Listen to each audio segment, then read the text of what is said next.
হিটলারের ভুয়ো ডায়েরি। হিটলারের এই ভুয়ো ডায়েরির রহস্য কি আপনি জানেন? ব্রিটিশ সংবাদ মাধ্যমের চোখে ধুলো দিয়েছিল হিটলারের এই ভুয়ো ডায়েরি। কিভাবে ব্রিটিশ সংবাদ মাধ্যমে ধুলো দিয়েছিল হিটলারের এই ভুয়ো ডায়েরি? চলুন হিটলারের জীবনের এই অজানা কাহিনী শুনলে একেবারে অবাক হবেন আপনিও। দেখুন, 1983 সালের এপ্রিল মাসে জার্মান ম্যাগাজিন স্টার্ন এবং ব্রিটিশ সংবাদপত্র দ্য সানডে টাইমস দাবি করে যে তারা অ্যাডলফ হিটলারের অজানা ব্যক্তিগত ডায়েরির একটি সংগ্রহ আবিষ্কার করেছে। এই খবরটি ছিল শতাব্দীর সবচেয়ে চাঞ্চল্যকর ঐতিহাসিক আবিষ্কার বলে বিবেচিত হয়েছিল। কিন্তু কিছুদিনের মধ্যেই এটি প্রমাণিত হয় যে এই ডায়েরিগুলি আসলে একটি বৃহৎ প্রতারণার অংশ ছিল।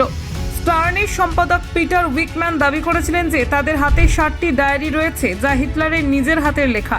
তিনি বলেছিলেন, আমরা শুরুতেই সন্দিহান ছিলাম, কিন্তু একজন গ্রাফোলজিস্ট ওগুলো খতিয়ে দেখেছেন এবং নিশ্চিত হয়েছেন যে এগুলো আসল। এই ডায়েরিগুলো লেখার সময়কাল ছিল 1932 থেকে 1945 সাল পর্যন্ত, যা হিটলারের তৃতীয় রাইখের পুরো সময়কালকে অন্তর্ভুক্ত করে।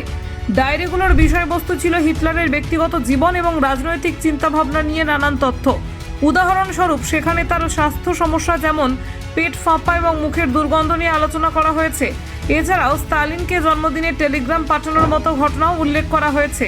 এই কেলেঙ্কারির কেন্দ্রে ছিলেন সাংবাদিক গার্ড হাইডেনম্যান, যিনি আগে থেকে নাৎসি স্মৃতিচিহ্ন সংগ্রহে আগ্রহী ছিলেন।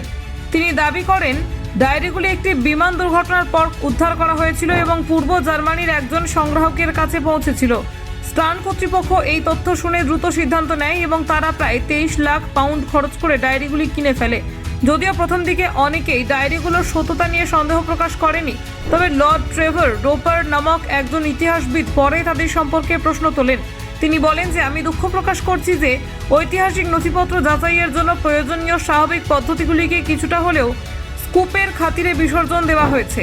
এদিকে চার্লস হ্যামিল্টন নামে একজন অটোগ্রাফ বিশেষজ্ঞ দ্রুতই ডায়েরিগুলোর জালিয়াতি শনাক্ত করেন। তিনি বলেন যে স্বল্প সময়ের মধ্যে এটি কোনো প্রশ্ন বা বিশেষজ্ঞদের প্যানেল ছাড়াই প্রতিষ্ঠিত হবে। 2 সপ্তাহের মধ্যে ফরেনসিক বিশ্লেষণে প্রমাণিত হয় যে ডায়েরিগুলি আসলে জাল ছিল। রাসায়নিক পরীক্ষায় দেখা যায় যে কাগজ এবং কালির দ্বিতীয় বিশ্বযুদ্ধের পর তৈরি হয়েছিল এবং সেখানে আধুনিক ভাষা ব্যবহার করা হয়েছে। এর ফলে স্টার্ন এবং সানডে টাইমস উভয় তাদের ভুল স্বীকার করে ক্ষমাও চায়। এই কেলেঙ্কারি শুধু দুটি সংবাদপত্রের সুনাম ক্ষুণ্ণ করেছে তাই নয়, বরং ইতিহাসবিদ লর্ড ট্রেভার রোপারেরও সুনামে আঘাত এনেছে। স্টার্ন ম্যাগাজিন কর্তৃপক্ষ জানিয়েছেন যে তারা এই ঘটনার জন্য দুঃখিত এবং তাদের সার্কুলেশন বেড়েছে যদিও তাদের সুনাম কমেছে। এইভাবে হিটলারের ভুয়ো ডায়েরির কথা ব্রিটিশ সংবাদ মাধ্যমকে এক বড় ধাক্কা দেয় এবং তিনি ইতিহাসে একটি গুরুত্বপূর্ণ শিক্ষা হিসেবে রয়ে যান। Bureau report, news prime Times.